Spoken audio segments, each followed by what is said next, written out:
You guys doing good? In a perky mood this afternoon? Absolutely. Are you wildly caffeinated? Yes. That's the important thing. That is one of the phenomenon, isn't it, for our type.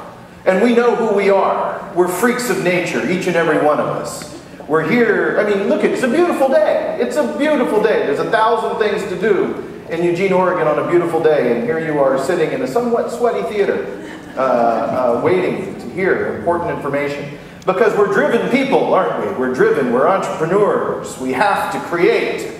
It's in our blood. We can't stop. We can't not do it. Have you had the experience of having a significant other saying, why don't you take a vacation? Have you had that? Yeah. And then you go on the vacation and your significant other says, why aren't you on vacation? Like, stop. Put it away. Don't. And you can't. You can't. You just can't stop. And so we're here.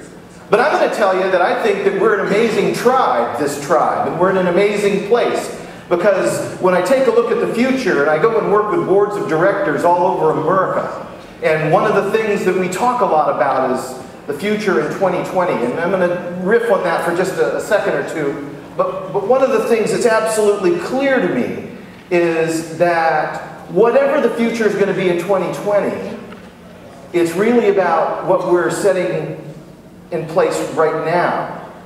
In fact, there's a gentleman named Sir Martin Sorrell. Heard him over in London not too long ago. And one of the things he said was, if you take a look at the mathematical arc of a company to get to $1 billion, it almost always takes around 20 years. That's just a magical thing. And so what he spends a lot of time doing is looking back 10 years to see which companies are hitting that arc to hit the $20 billion mark that are going to be changing the world for us come 2019, 2020, you know? So I think it's a really powerful thing. So if we start sitting right now and saying, what are we actually doing to set in motion the future?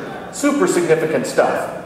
Everything that small business is about how we think and what we do as entrepreneurs.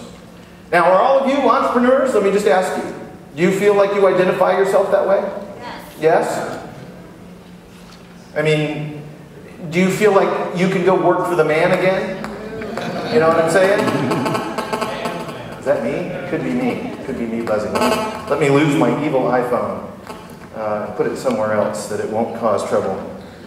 Yeah, I mean, isn't it crazy? You know, people, you know, I heard all these wonderful presentations like, we're for the last year and a half, we've had 400 pounds of ramen.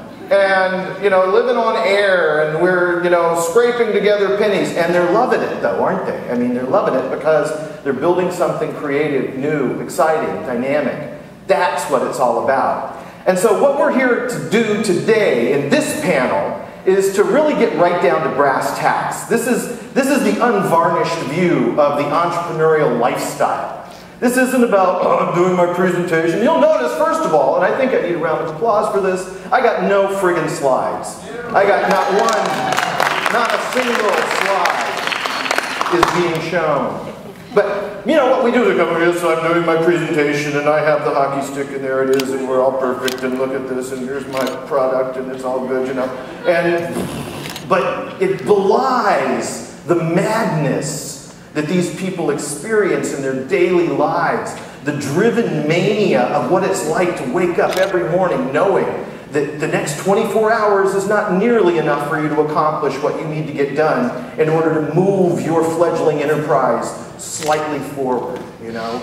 And then there's that wonderful moment when your enterprise begins to hit, when somebody says something nice about you, you know, and you get all emotional. Oh my gosh, this is going to change the world. This is going to be it. This is going to be fabulous, and your family's sick of you, and they don't want to talk to you anymore because you're just like manic all the time. You're way up and down, you know.